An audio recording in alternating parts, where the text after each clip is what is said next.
Coffey's plan for patients boils down to more targets and some magical thinking. Proletarian writers.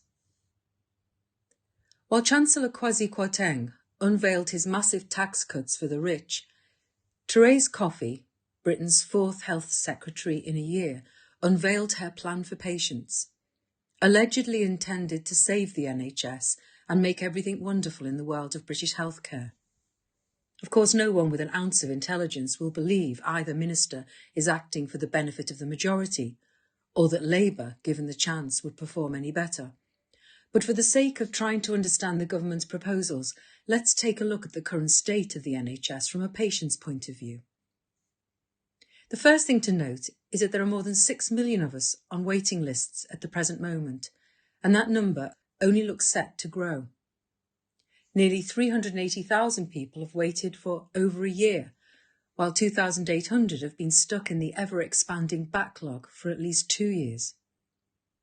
Some 30% of attendees at A&E wait longer than 4 hours to be treated, while 1,000 patients every day have to wait longer than 12 hours. Results from August tell us that the average Category 1 calls from people with life-threatening illnesses or injuries response time was 9 minutes 8 seconds, although the current target time is 7 minutes.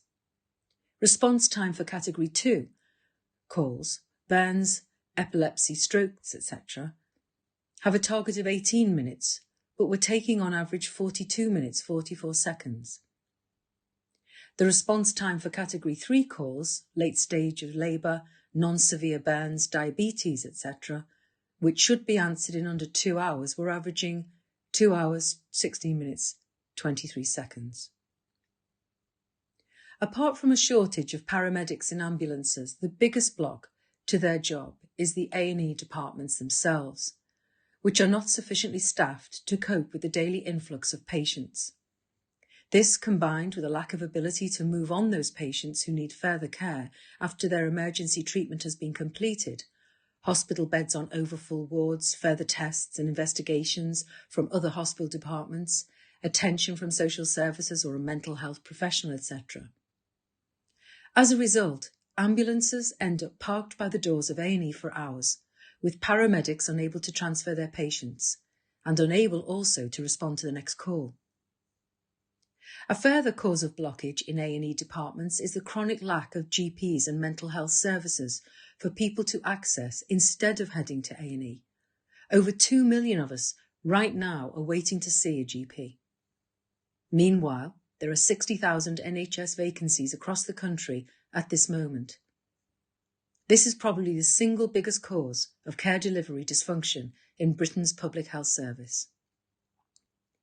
Yes, the NHS needs more funding for frontline services. Yes, it needs more hospitals with more beds and more A&E capacity. Yes, we need to stop the private sector, chemists and huge multinational drug manufacturers from bleeding our health service budgets dry. But first and foremost, we need paramedics, doctors, nurses, cleaners, etc. And for the efforts of those staff to be subject to a centralised plan focused on real care delivery. Dr. Farah Jamil, chair of the BMA's GP Committee for England, said recently, "Despite delivering over 1 million appointments a day with the lowest number of GPs we have ever recorded, we continue to struggle to deliver the care we know our patients so desperately need. GPs and their teams are already doing everything they possibly can to see those patients with the most need urgently. Despite this, we know there are so many more patients who cannot access their GPs in a timely fashion." He added, "Today's GP workforce data shows that between August 2021 and August 2022, we lost the equivalent of 314 full-time GPs. We now have the equivalent of 1,850 fewer fully qualified full-time GPs than we did in 2015. with 16% more patients per GP. We are losing more GPs than we can recruit, and this, combined with the cost of living pressures, is starting to spell the end of GP practices as we know them. Across the health service, the story is the same. Shrinking pay, worsening conditions, impossible stressors, and a depressing inability to give patients the care they really need are leading to more and more health professionals to quit their jobs in despair. So in the face of all this, what have our new Prime Minister and Health Secretary got planned? Ms Coffey pledges to offer easier access to the NHS and social care this winter and next.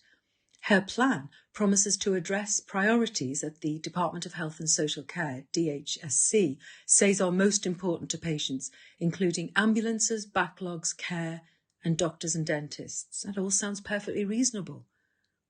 But how will it actually be done? We're told that there will be common sense changes, delivering tangible benefits for patients. And this means removing the barriers that get in the way of patient care, putting more information at the fingertips of patients, and freeing up the time of clinicians to do what they do best, caring for patients. Again, this sounds great, but how will it actually be done? In the end, without regurgitating the whole sorry report, what the plan amounts to is a new set of targets, higher than the ones the NHS is already not reaching, alongside, and one can imagine the vacuous grin of triumph across Liz's face when this one was announced, a new cloud-based phone system.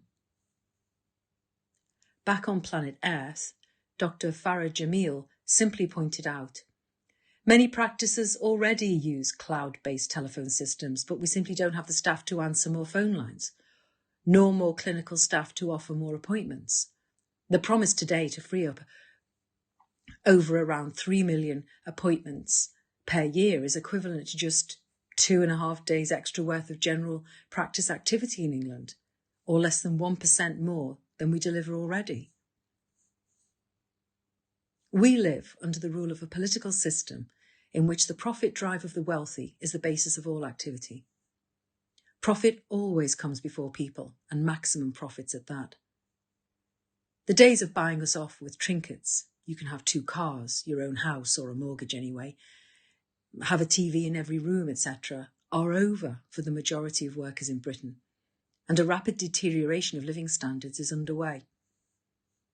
With their economic system in crisis, our rulers can no longer throw workers the crumbs we have grown used to, whilst also protecting their profits. And if it's a decision between workers' welfare and monopolists' profits, workers had best start learning to look out for themselves.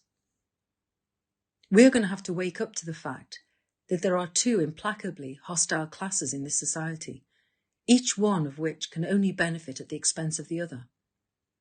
If we're going to free ourselves from the downward spiral of economic crisis, poverty, inequality, and war, we're going to have to organise ourselves and start fighting back, not only for better pay and conditions within the framework of capitalist exploitation and imperialist war, but for a complete end to the present system.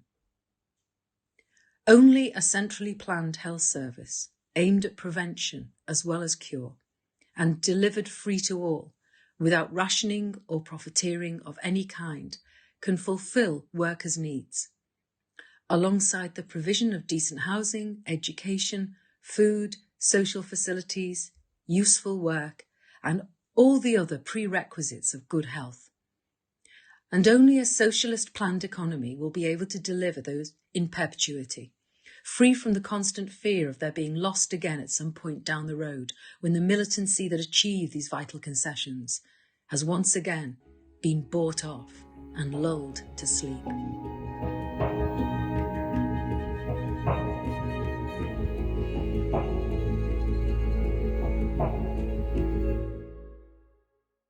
Thanks for listening to Proletarian Radio.